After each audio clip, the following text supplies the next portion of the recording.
मेरे प्रिय दर्शकों, हर रोज की तरह आज मैं फिर हाजिर हूँ एक कुंडली विश्लेषण लेकर। मेरे प्रिय दर्शकों, उससे पहले मैं आपको बताना चाहता हूँ, यदि आप भी अपनी कुंडली का विश्लेषण कराना चाहते हैं, कुंडली के अनुसार कोई उपाय आप जानना चाहते हैं, तो दिए गए नंबरों पर संपर्क कर सकते हैं।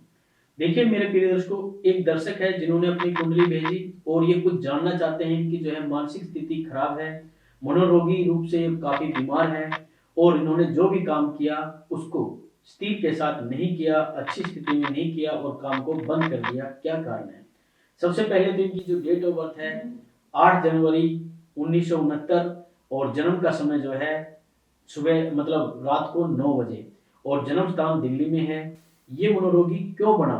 देखिए मैं आपको ये बताना चाहता हूँ। देखिए सबसे पहले तो इस पर जो है राहु की दशा मतलब महादशा है 3/10/2022 से शुरू हुई और इस व्यक्ति ने अपने स्नातक स्तर तक की शिक्षा प्रत्येक स्तर पर प्रथम श्रेणी में जो है उत्तीर्ण की और अच्छा रोजगार पाया। परंतु जैसे ही ये व्यक्ति जो है अक्टूबर 2002 में इस पर राहु की महादशा प्रारंभ हुई तो ये मनोरोगी हो गया था, रोजगार पर जाना इन्होंने बंद कर दिया।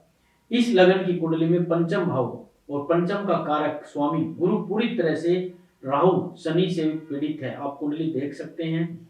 अब जाते हैं तो बुद्धि का कारक बुध रोगों के घर में मतलब छठे स्थान में पड़ा हुआ है और केतु की पंचम दृष्टि में है। केतु ने ही बुध की कन्या राशि को पीड़ित किया बल्कि मंगल की चतुर्दृष्टि से भी पीड़ित बैठा हुआ है।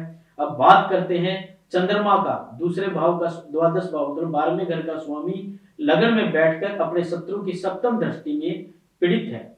अब देखते हैं लग्नेश का स्वामी सूर्य अपनी शत्रु शनि तथा पापी से भी दशम दृष्टि से पीड़ित है। इस प्रकार मनोरोगी देने के सारे कारक इस कुंडली में स्पष्ट नजर जो है आ रहे हैं। राहु लगन की कुंडली में अष्टम में स्थित के कारण सबसे अधिक निष्कर्ष फल दे रहा है इस कुंडली के अंदर। जैसे ही राहु का काल आया, राहु ने इसे मनोरोगी बनाया, इसकी नौकरी छुटवाकर इसकी आमदनी बंद कराई और इसकी माता को भी घातक बीमारी मतलब दे दी राहु ने। अब बात करते हैं तृतीयांश कुंडली के अंदर। देखिए तृतीयांश कुंडली में देखते हैं तो पंचमेश का स्वामी गुरु राहु जो है केतु की दृष्टि में ही बैठा हुआ है। बुध भी राहु केतु के प्रभाव में है और वह चंद्रमा अपने शत्रु मंगल के प्रभाव में है। राहु केतु आयु के भाव में स्थित है जो आयु की शक्ति दर्शाता है, दिष्ट करता है मतलब पीड़ित करता है। 2 शादी हुई परंतु संतान कोई नहीं हुई। सप्तमेश का स्वामी, अब देखते हैं सप्तमेश का स्वामी जो है मतलब शनि और अष्टम में बैठकर राहु से इस कुंडली के अंदर बिल्कुल पीड़ित है।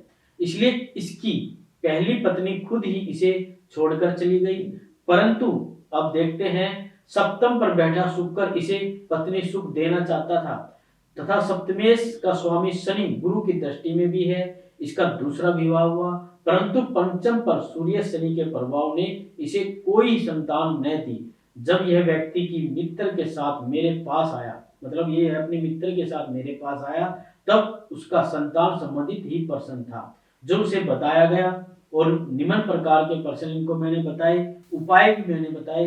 सबसे बढ़िया उपाय मैंने इनको बताया कि शनि की शांति आप करवाएं, शनि के मंत्रों का जाप करें, संतान गोपाल का नित्यवर्ती पाठ करते रहे, राहु के दान ये करते रहे, अवश्य मतलब इन पर भगवान की कृपा होगी। और दूसरी बात मैंने इनको कहा कि चींटियों को आटा भी इनको जरूरी डालना चाहिए क्योंकि राहु जो इनकी कुंडली में सबसे पीड़ित है, जो सारे ग्रहों को पीड़ित कर रहा है। तो मेरे प्रिय दर्शकों, कुंडली का सही से विश्लेषण किया जाए तो काफी चीजें जो है निकल कर आती है। तो अगली वीडियो में मिलते हैं कुछ नई जानकारी के साथ, ज्यादा वक्त न लेते हुए।